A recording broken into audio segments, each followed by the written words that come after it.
nigga. I've been doing. I was on That's So Raven. I was on all this. I did extra work. I was on all of the white people TV shows, the black people TV shows. I used to be on Dance 360. Why did Tiffany Haddish come out and say, Katt Williams says he don't have a, and I believe him, this lighter leash at the Emmys makes me question my beliefs? Why would she say, why would you say that? That Guy Torrey did a beautiful special about the Comedy Store and Fat Tuesday, where he said that Steve and Cedric and Kevin Hart and Tiffany Haddish came through there and made all lies. Steve and Cedric never performed at the Comedy Store at all. Tiffany was only seen at the Laugh Factory. Katt Williams got all the comedians scrambling to put out statements and respond to his comments from the viral Club Shay interview, and none of them managed to come up with anything to disprove what he said. Take Tiffany Haddish. For example, Tiffany was struggling so much to respond to the Katt that she had to resort to pushing the same old Katt uses drug narrative, and that's the same Tiffany who was arrested just last month for DUI for the second time, when fans called out Tiffany for trying to smear a Katt's name when she's the one with substance issues. Tiffany tried another strategy and responded to Katt during her recent stand-up show. However, it looks like she only proved his point, because fans are saying that the idea of an industry plant, definitely it rings true with what Katt Williams said, and how both Tiffany and Kevin Hart's careers took off. But what exactly did Tiffany says about the Katt exposing her, and did she just accidentally prove it? Everything he said about her, let's break it down. Because they tell you that there's no gatekeepers, but we keep seeing the same people open the gate. Didn't Kevin open the gate and let Tiffany in? Tiffany Haddish is the latest comedian to respond to Katt Williams' explosive interview on Shannon Sharpe's Club Shade podcast.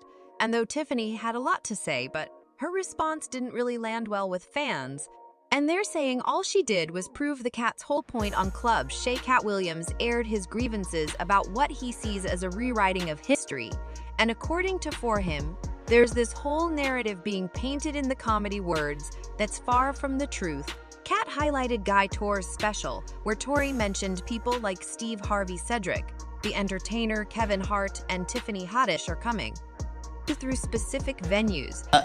Guy Torrey did a beautiful special about the Comedy Store and Fat Tuesday, where he said that Steve and Cedric and Kevin Hart and Tiffany Haddish came through there and made all lies. Steve and Cedric never performed at the Comedy Store at all. Tiffany was only seen at the Laugh Factory.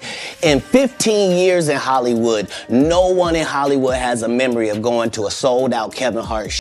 Which Katt claims is all. Katt also claimed industry gatekeepers are a real thing, citing Kevin opened the door for Tiffany. Yeah, because they tell you that there's no gatekeepers, but we keep seeing the same people open the gate. Didn't Kevin open the gate and let Tiffany in?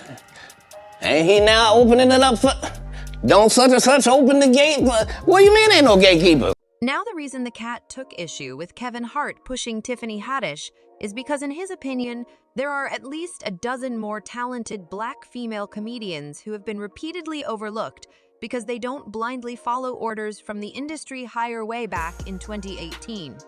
A Katt popped up on the Frank and Wanda in the Morning Show and broke down Tiffany's sudden rise to stardom. Katt talked about how Netflix picks comedians for their specials, getting into the nitty-gritty of their criteria. So when the topic of Tiffany's Netflix deal came up, Katt didn't hold back. He mentioned that just getting a special doesn't automatically mean you've got top-notch joke writing skills. And he also pointed out that Tiffany got her Netflix deal without even having a recent tour under her belt. Tiffany Haddish, she been doing comedy since she was 16. You can't tell me your favorite Tiffany Haddish joke. Why? Because she ain't done a tour yet. She ain't done a special. She has not proven the ability to tell jokes back to back for an hour to nobody. And they already ready to down Monique and up somebody who has showed them Girls Trip. Did you think she wrote Girls Trip goofball? Right. Or do you think that was already a script and they handed it to her? It's up to you, whatever you want to believe. Katt went further, shining the spotlight on the systemic issue of major media companies sidelining super talented black female comedians And he couldn't help but notice that Tiffany, despite her lack of joke writing skills, kept getting pushed into sunlight with a massive promotion. She passed 46 female black comedians that I know personally that I put on tour who have a hard time getting a chicken sandwich from Chick-fil-A after they headlined 7 shows at a club for $2,500 a week. So during this whole back and forth, Wanda Smith stepped up to defend Tiffany, saying people love her because she's just so real. But the Katt wasn't having any of that, and he quickly shot down Wanda's defense, and Tiffany didn't get to be the face of black female comedy just because of her so-called realness. Love realness. Because everybody's real then, so don't trip. No, they like Wherever Tiffany you Haddish at under the sound of because my she's voice, real. do you have a real co-worker? Right. Do you have a ratchet friend? Do you have a sister? Do you have a cousin? Do you have a nephew? Do you have a niece? Is they so ghetto? When did that become marketable? Knock it off. They like her because she want to sleep with a white man. That's why the only thing she said was, I want to give it to Kept the momentum going by bringing up another crucial point: how the entertainment industry tends to consistently overlook black female comedians with darker skin tones now. We are in the only business where, as a black woman, what you look like is not supposed to be held against you. And time again, they show you that you can be sidetracked by anything light-skinned. Back then, Katt received a lot of backlash, and people accused him of hating on Tiffany out of jealousy. And then Tiffany appeared with Kevin Hart on The Breakfast Club, and Kevin went off on Katt, claiming he's just bitter because he allowed his substance to interfere with his career. My sister light, because you're not happy with shit. It's earned, it's not given. I don't give a if you're a Tiffany Haddish fan or not. It's earned. Tiffany Haddish got years in the game. It's not an accident that Tiffany Haddish got an opportunity to star in a movie. It's not an accident that that character popped in the movie. Written or not written, a character has to pop it. And he even acknowledged the years that you put in before that. Now I want to ask That's you, what's so Tiffany, because contradictory you were about very it. classy in your response on social media, because the first thing I thought was, that's effed up. What's Tiffany going to say? Because that has to be hurtful when somebody says something like that. Especially, I'm sure you were a fan of his, you know, at some point. I still am a fan of his. I think he's hilarious. Katt didn't waste a moment to clap back. At Kevin's comments, he took the battle to Instagram Live and suggested that Kevin compromised his integrity for the sake of fame and success. Few years, like Kevin been pretending like he been world touring. That ain't been world touring. That been everywhere but here. That is all through Saskatchewan. That got 30 shows in Saskatchewan, 19 shows in Russia. He then going over to Brazil for 1 show. Then he goes to Greece and anywhere but coming through these motherfuckers. You dig?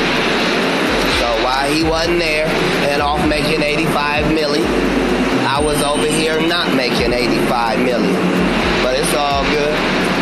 I don't mind $1 million a month and keeping my soul. But there's another reason why fans are side eyeing Tiffany Haddish and thought she might be an industry plant. And it's all tied to how quickly she bounced back from allegations about her inappropriate behavior to children.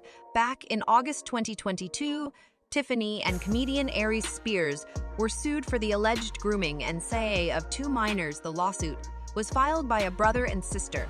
And according to documents obtained by TMZ, when the sister was 14 and her brother was 7. Tiffany and Aries pressured them to film inappropriate skits, while the brother also alleged he was safe following a ton of heat and backlash. Tiffany finally spoke up about these allegations in an Instagram post and wrote clearly, while this sketch was intended to be comedic, it wasn't funny at all, and I deeply regret having agreed to act on it. I really look forward to being able to share a lot more about the situation as soon as I can. But within just a few weeks, the lawsuit against Tiffany was dropped out of the blue, and it was like nothing really happened to her career. Despite the whole controversy blowing up, a lot of people thought there was something strange about this whole thing, because Tiffany made a lightning-fast comeback. This whole situation's got fans questioning whether there's more to her. Price to fame than meets the eye. So now that Katt brought up the whole issue of gatekeepers in his club, Shay interview fans are again speculating that Tiffany could be a pawn pushed forward by Hollywood elites to perpetuate negative stereotypes about black women.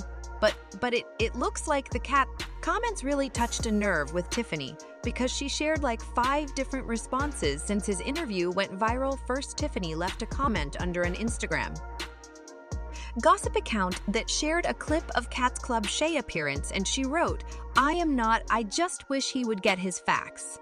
Right about me, dang, I guess I will send him a reminder text, but are we sure that is Katt Williams? He looks a lot like Charleston White." Then the following night, Tiffany performed at the Denaya Improv Comedy Theater in Florida, and she started listing her accomplishments, implying that the Katt doesn't know what he's talking about out. I've been doing. I was on That's So Raven. I was on all this. I did extra work. I was on all of the white people TV shows, the black people TV. But Tiff didn't stop there. She also took to her Instagram stories to share a photo with a cat taken out the 2018 Emmys and poke fun at Katt's lighter leash, implying that he has a substance problem. Tiffany wrote, "Katt Williams says he doesn't have any drugs addiction, and I believe him. This lighter leash at the Emmys makes me question my beliefs." But it seems the harder Tiffany tries to mock cats, the more supporters Katt gains. Fans are now saying that Tiffany pretty much proved the cat's point. And they're also calling her out for implying a cat has substance issues when she's the one with 2 DUI arrests under her belt. But how do you feel about Tiffany's response to Katt Williams? And do you think Katt's right about the gatekeepers in the industry? Comment down below and then check out this next video.